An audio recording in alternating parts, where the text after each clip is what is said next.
morning. The reading this morning is from 2 Kings chapter 5, verse 1 through 14.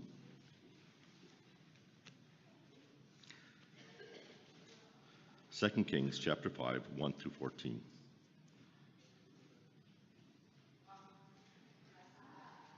Now Naaman was commander of the army of the king of Aram.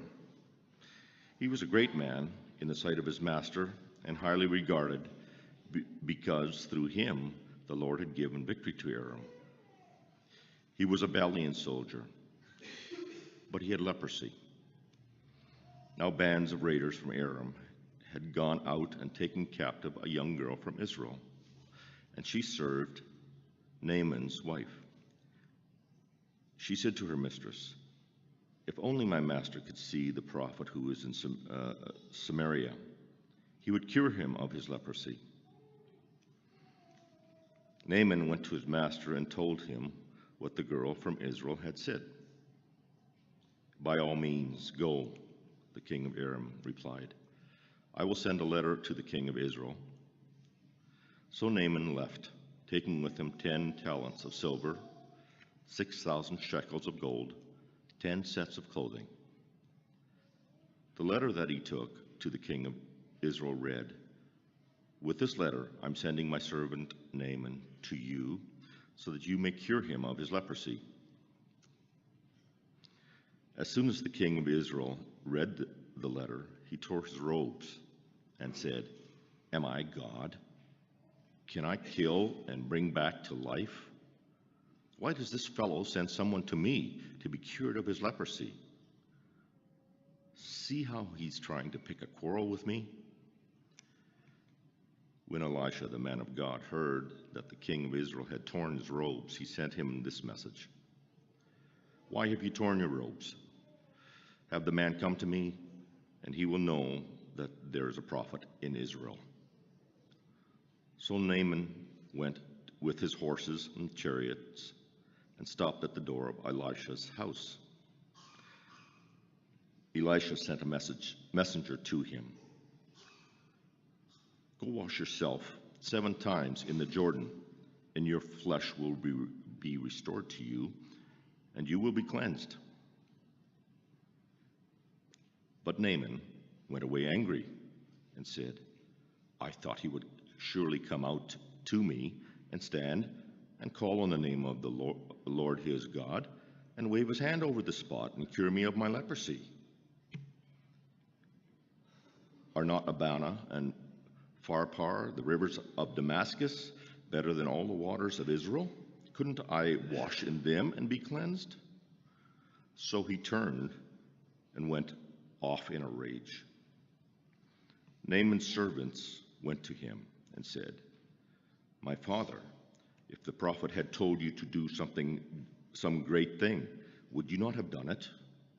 How much more then when he tells you, 'Wash and be cleansed'?" So he went down and he dipped himself in the Jordan 7 times, as the man of God had told him, and his flesh was restored and became clean like that of a young boy.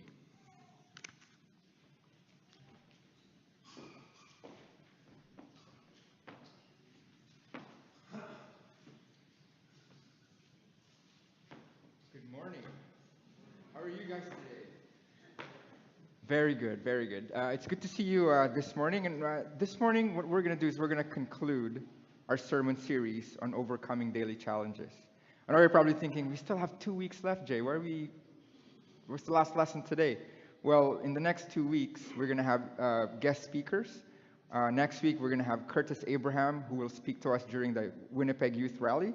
And the week after that, we have Kevin Ubeline from Edmonton, who's coming here to speak to us during the Praise and Harmony kickoff weekend, which is in 2 weeks.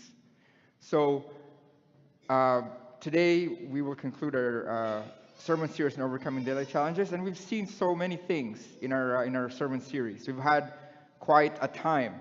We've looked into daily challenges that we face, that have been reminded of and equipped to overcome.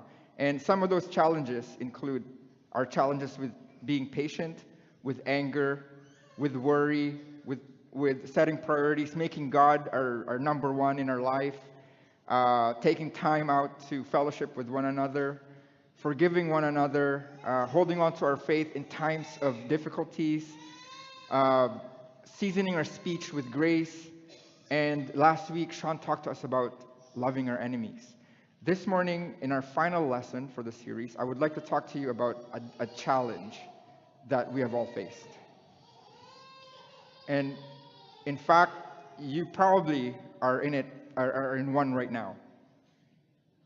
And this challenge that I want to talk to you about concerns conflicts. If you're around people, you probably experience conflict. I'm not God or anything, but I'm pretty sure that you have experienced conflicts. And you probably ask, well, why are we talking about this now, Jay? Why are we talking about something that is so personal? And sometimes that is so hurtful in our lives. Why? Well, maybe that's one of the reasons why, is because it's really personal and we need to talk about it. But the biggest reason that I want to share with you today, the reason why we need to talk about this, is because Jesus called us, his people, peacemakers. In his Sermon on the Mount, in Matthew chapter 5, verse 9, we read in there that if we are going to be children of God, we need to be peacemakers. See, peacemaking is different from peacekeeping. Because peacekeeping, there's already peace, and you just need to keep the peace. But peacemaking is harder, because peacemaking, it's assumed that there's no peace yet, so you have to make the peace. That's the nature of conflict, is there's no peace. We have to make that peace. And we need to be the peacemakers that God wants us to be. That's why we're talking about this today. And so all of us want to resolve our conflicts. All of us want to address them properly the best we can. So I'm going to talk to you about resolving conflicts today, but we want to go deeper, because we want to make sure that our relationships are fulfilling, that they are lasting relationships, that they bring us joy. And it's not going to happen if we address our conflicts our way. This morning, I specifically want to talk to you about resolving conflicts God's way. It's not showing. Okay, there's supposed to be hands in there. They had two hands that are supposed to touch together. But those two hands, I was going to say when it appeared there, the question to us today is, how do we extend that hand to that other person or to that other group that we have a conflict with? And how do we eventually shake hands to seal that resolution, right? And that friendship back again, to restore that relationship back again. How do we get to that? This morning, I propose that we understand how to resolve conflicts God's way by first looking into understanding conflicts. We need to have a good understanding of conflicts. We probably do know already, but we just need to really remind ourselves about conflict before we even get to looking into what the Bible says about resolving conflicts. We need to understand conflict first. Conflict. What brings about conflict? What is it, and why does it happen? So conflicts exist. One of the reasons why is because of differences. It's because I am made, or I grew up differently than you. I have different beliefs, values, points of view, and depending on my situation where I am, I may look at things differently than you. That's why there's conflict that happens. Another major reason why conflicts exist is because of misunderstanding. It's because of communication. It's huge in relationships, communication. We all know about communication here. There's this individual by the name of Dr. Mehrabian, Albert Mehrabian. He came up with a 7-38-55 rule. You guys have probably heard of it. And it's a really interesting concept. He said that there's a graphic there. I don't know why it's not showing. There's a graphic there of a pie chart, and the pie chart is broken into three different parts. And you saw the word already appear there, words. And there's tone, and there's body language, right? What part do you think is the biggest in the pie that consumes the way we communicate and people perceive us? Yeah, people are like body language. And the next one is tone of voice. The smallest bit of our communication is our words. That's the 7%. The 38% is the tone of voice, how we say it. Say, for example, the word yes. If I say yes, like that, yes, you would perceive that I am answering in the affirmative. It's yes. But when I say yes, there's a lot more that I said there, right? I only said the same word, but there's a lot more that's going on in your head. You're probably attributing things about my character. Jay's a sarcastic guy. Why would he say yes like that? Right? And then you see my body language there, like my eyes when yes, you see that? That's my body language. Why is he condescending on me? Right? That is why a lot of our conflicts exist. It's because of misunderstanding, because of our communication, and because of our differences. Now, is conflict bad or good? You can answer that in your minds. Is conflict bad or good? See, this is also where a lot of times we miss out on the importance of conflict in our lives, because we think all conflict is bad, or any conflict is bad. Conflict is natural. We are different people, right? We have differences, and so conflict exists. But conflict could either be good or bad. Depending on how we address conflict, it could be either good or bad. If we do it improperly,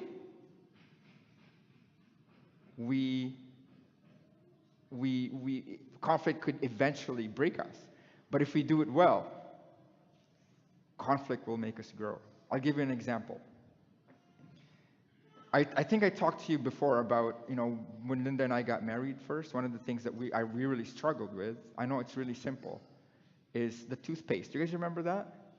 The toothpaste in the bathroom? Like, this is the toothpaste tube, and every time I'd go in there, in the washroom, it would be like squeezed in the middle. And I was brought up in a place where the toothpaste tube, you get it, you have to like fold the thing in the back. So to get the toothpaste out, you don't just squeeze in the middle. That's rude. Right? But that's our difference. Now, if I did it in an ineffective way, I'd be like condescending to her, right? Why do you do that? Did you not care about our house? You know what I'm saying? Like, make it big. But then we sat down, and then we talked about it. I said, this is what I was used to. And she said, well, that's not what I was used to. It's not a bad thing. And you know what solved the problem? Somebody gave us, we talked to somebody about this. At the dollar store, there's this product that you can buy that goes at the bottom of the toothpaste, and it squeezes it out for you. So instead of squeezing in the middle, you just squeeze the thing, the contraption, and it just squeezes it out. That solved it for us. Now, we say that conflict could be either good or bad. That particular conflict, when we solve it, I know it's simplistic, but we can apply it to many things in our lives, right? That made us grow. Now, it's not a problem anymore. Because little things in our lives like that, when it's compounded by many other little things like that, then it becomes big, right? It builds up. But if we sort it out first and foremost, at the first instance, then we grow from that. We can go to bigger and better things, bigger and better conflicts. Okay? Now, here's the scripture reading today. We learned about this guy named Naaman. He was the commander of the army of the king of Aram. And scriptures tell us that this guy was a great guy. He was well regarded by his people. He was a valiant soldier, but he had one problem. He had leprosy. His wife had a Jewish servant girl, and the servant girl knew about her God, the God of the world, the God of Israel. And there's a prophet in Israel that served this God. So she told the wife of Naaman, hey, there's a prophet in Israel that can help your husband. If he can just go there, he'd be healed of his leprosy. So Naaman went to the king and said, boss, I have a solution. If you just allow me, give me some leave time, right? I'll go to Israel and I'll go to this prophet and he will heal me. So the king said, yeah, okay, right? This is what he said. By all means go. The king of Aram replied, I will send a letter to the king of Israel. So Naaman left, taking with him 10 talents of silver, 6,000 shekels of gold, and 10 sets of clothing. And this is what is read in the letter. 2 Kings 5:6. The letter that he took to the king of Israel read, with this letter I am sending my servant Naaman to you so that you may cure him of his leprosy. What a plan! It is a pretty good plan. Don't you think? It's solid. It's going to work. How do you think the king of Israel perceived this?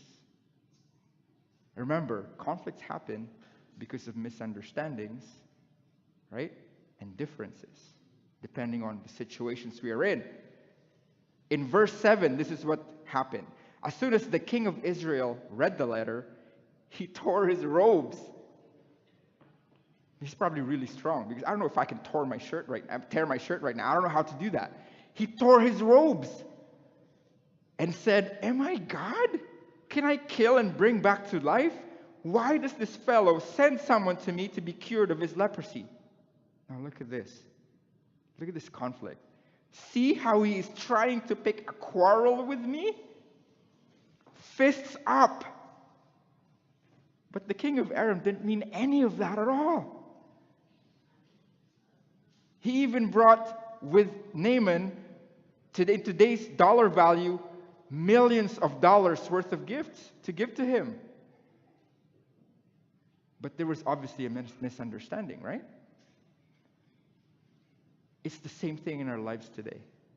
Many of our conflicts could be resolved just by talking, but we don't do it. We immediately ascribe intent and motive to what we see. Remember the iceberg theory? This is the water, and you see the iceberg? We see the iceberg, there's the iceberg, and we cut the iceberg out. Not really understanding that when we cut the iceberg out, it's still going to go up. We need to understand what's underneath. We need to sort out what's underneath that water. And we can do that by asking questions. He could have easily told Naaman, wait, hold on. You know I'm not God, right? But Naaman would have been, no. Yeah, no. You're prophet. I want to talk to your prophet. Not you, your prophet. It's just, it's just because you own this thing, this kingdom, right? That's why my king wanted to talk to you first. But then I really want to see your prophet. It could have been all sorted out, but it wasn't. Until Naaman's servant said, the prophet there, Elijah said, no. Get Naaman to come to me. And he sorted it out. Okay? Think about that. Now, many times when we face conflict, this is what we do. We attack, we avoid, or we do something about it at first, then we give up. This is how I used to do things. And I'm a normal guy, so I'm pretty sure with some certainty that you probably do some of this as well yourself. And with me, though, it's different. Maybe you're the same with me. To me, when I attack, you know what I would use sometimes? Sarcasm. Yes? No? That's how I would say things. That's how I would deal with conflict. But that's not a good way to deal with conflict. But sometimes I would avoid. that person, I would go here. If I don't see this guy, if I don't listen to this guy, then no conflict. That's not good either. And then sometimes I just give up. Oh, that person is not. If they're not willing, then I'm not willing. That will not help ensure that our relationships are fulfilling and lasting. More importantly, that is not going to make to help ensure that we become the peacemakers that God wants us to be.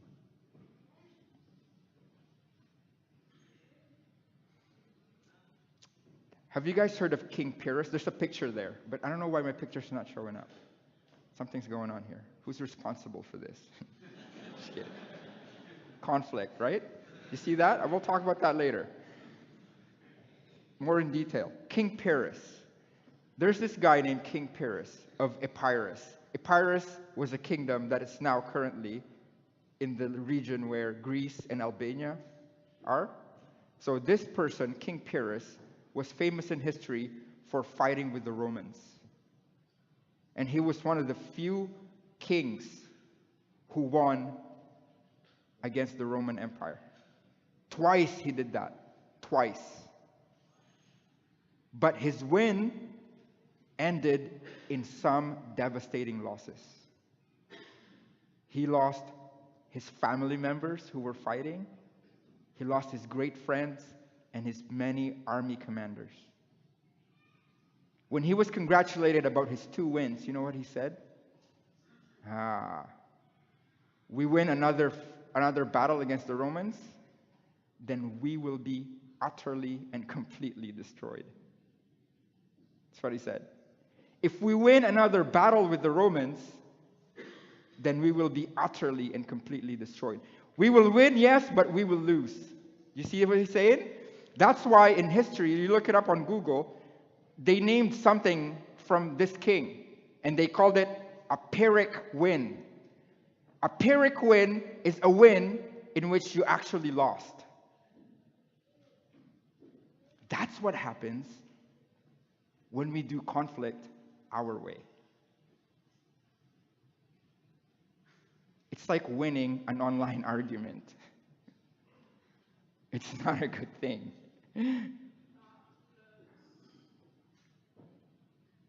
Yes, we make the other person feel bad. But did we burn the bridge? Yes, we avoided that person. But did we miss out on the gospel? On us being peacemakers?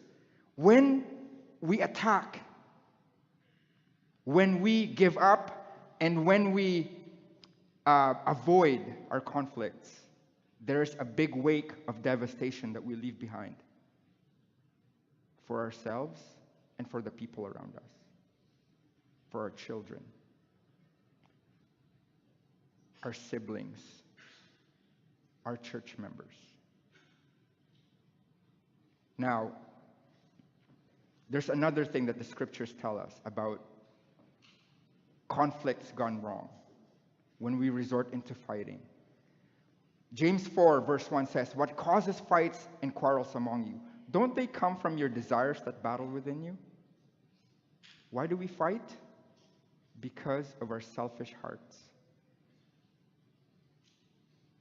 It's because I don't consider you. Because I am so busy considering me.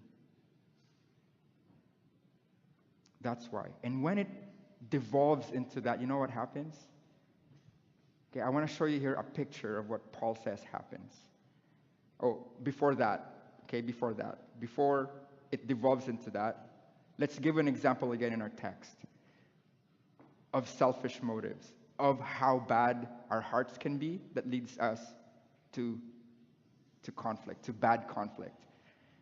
Remember when Naaman went over to, in the scripture reading, to Elisha, the prophet, said, "Okay, I want to get healed." What did Elisha tell him to do to be cured of his leprosy? Elisha said, "Go to the river Jordan, dip yourself 7 times. This is what Naaman said. This is how he interpreted that. This is how he reacted to that. But Naaman went away angry and said, I thought that he would surely come out to me and stand and call on the name of the Lord his God, wave his hand over the spot, like some sort of magic trick, and cure me of my leprosy. Are not Abana and Pharpar, the rivers of Damascus, better than all the waters of Israel? It's better than the Jordan River. I don't want to go there. Couldn't I wash in them and be cleansed? So he turned and went off in a rage. In our relationships, sometimes this is what we do. Because of our hearts and our minds, where we are in our spiritual walk, where we are in our maturity, this is what happens. Somebody says something, and because of sin in our hearts, because of our selfishness, because of our pride, we miss out on growing in the conflict in which we can be in. We miss out. And this is where we go to what Paul says happens when this happens, when our selfish selves get in the way. Galatians 5:15, if you bite and devour each other, watch out or you will be destroyed by each other. I like this verse because there's an allusion there. What bites and devours? People don't normally do that. You know who does that? Animals. When we resort to attacking, avoiding, and doing bad things because of conflicts, aren't we like just as good as animals when we bite and devour each other? That's what happens. That's why we need to talk about this conflict, right? So now that we understand what conflict is, now that we know that it is good depending on how we address it, and it's bad depending on how we address it, now that we know that conflict exists because of our differences, and then we can just communicate to really iron out those differences, we can now get ready to really address that conflict. Now let's look at that. James 1:2-3. The first thing that we need to do when we're at conflict with anyone is this: look to God. Look to God. Consider it pure joy, my brothers and sisters, whenever you face trials of many kinds, because you know that the testing of your faith produces perseverance. Why is this happening? This conflict, if I look to God, I will perceive that conflict as an opportunity to grow and as an opportunity to be closer in my faith to God. Because it will require perseverance on my part. And this is the key in verse 4. Let perseverance finish its work, that you may be mature and complete, not lacking anything. If I say no to this conflict and avoid it and attack, and not let perseverance do its work in me, I will not be mature. Maturity will not come upon me. It doesn't go by reading books or hearing and listening things. It comes by actually going through it. Look to God. And that's the only way that we are going to look at our conflicts in a way that I want to do this properly. Next, look to ourselves. But before we do that, I think I have an example here. Do you guys remember Joseph? I'm going to go back here. Joseph. You know what happened to Joseph? He was sold to slavery by his brothers because of hate. Can you imagine being sold by your family to slaves, to slavery? Right? And then when he was in Egypt, he got brought to Egypt. There's this official named Potiphar. His wife took a liking to Joseph, but Joseph said no to the advances. The wife implicated him and said lies about him that landed him in jail in his 20s. He got sold to slavery and he went to jail while in slavery. If he had put his arms up in the air and said, no, I'm going to fight. I'm going to punch and kick and wail. Or I'm going to avoid or give up, you think what would have happened? He would not have been able to say this. This is what Joseph said in Genesis 50:20. You intended to harm me. He acknowledged that his siblings intended to harm him. But God intended it for good to me to accomplish what is now being done, the saving of many lives. There was a famine there, and Joseph was instrumental in sorting that out because he was in Egypt. Right? He did not give up. He looked to God and he looked to himself. All good things happen when we solve our conflicts in accordance with God.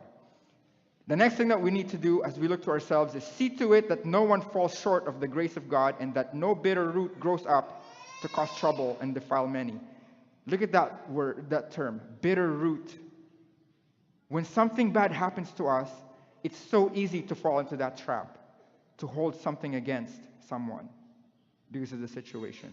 And that bitter root grows really deep. Because of that bitter root, we will address the conflict in a way that serves our own selfish purposes. To get even, to make the other person feel what they have made us feel, not love. Next thing that we need to keep in mind is this. Romans 14:19. Let us therefore make every effort to do what leads to peace and to mutual edification. Make every effort as much as it depends on you. Well, what if the other person is not willing? As much as it depends on you. It's not as much as it depends on them. It's as much as it depends on you. If they're not willing, keep your arms open for them to come to you. You can't force them to come to you, but when they know that your arms are open, you are making every effort to do what leads to peace. But sometimes it's hard though, because you're thinking, oh, they actually meant it. Yes, they did. Yes, they did mean you harm. But when we say that we make every effort, we also think in our heads, in our minds, they do not know any better. Maybe they did not grow up in a place where rudeness is something that was taboo. Maybe that's the way of life for them. Maybe they just talk badly to each other where they grew up. Give grace to them. Make every effort to do what leads to peace and to mutual edification. Maybe sometimes this applies. Proverbs 19:11. Good sense makes one slow to anger, and it is his glory to overlook an offense. Sometimes it's good to just overlook it. The first time I read that, I know, you're probably thinking, it makes you cringe. I'm not going to overlook this. But that is love. Sometimes you can't if you have a relationship with the person. And this is when this particular verse comes into play. Matthew 18, we all read this. It's a long one, but I'm going to read the first verse. If your brother or sister sins, go and point out their fault, just between the two of you. I want to stay at that, because for the most part, really, it gets resolved there. But if we don't have the attitude that we've described before, make every effort to make peace, to have that love and compassion, to understand where they're coming from, then you know what we're going to do? We're going to go right at the very end of this process. Right? If they still refuse to listen, tell it to the church. And if they refuse to listen, even to the church, treat them as you would a pagan or tax collector. That's where we go right away. That's when this verse is abused. Because we don't focus on the first part. We have never really understand how we are feeling. We have never introspected. We have just talked about what that person has done. And so we abuse this verse. This is what we do. When we have a problem, you know what we do? We solve it right away. Problem, what's the solution? That's what I want to do. This person did something bad to me, get him out of the church. Right? Exactly, Willie. I object to that too. Because what we need to do is this. Don't go there right away. You have a problem, you have a conflict, go this way first. Talk to them. Talk to them. Have we communicated? Has there been a misunderstanding? Maybe a difference of opinion? Talk about it. Identify what the problem was. Identify my place in the problem. What have I done? Not what have you done. What have I done first? Go with it as a team, not as enemies. Right? But when we read this verse, it's like, oh yeah, this is an enemy. I have to do this because they're an enemy. No. As brothers and sisters. As wives and husbands. And then after that, don't go there. Go here first. Problem. Talk about the actual problem. Identify what it is. Talk about solutions. What can we do together? Should we buy one of those things to put in the end of the toothpaste? Yeah? Do that. What can you do together? And then after that, you go to the solution right here. You see that? And then after you've done that, this happens again, you can go straight to that because you've gone through the process. You see that? That's what we do.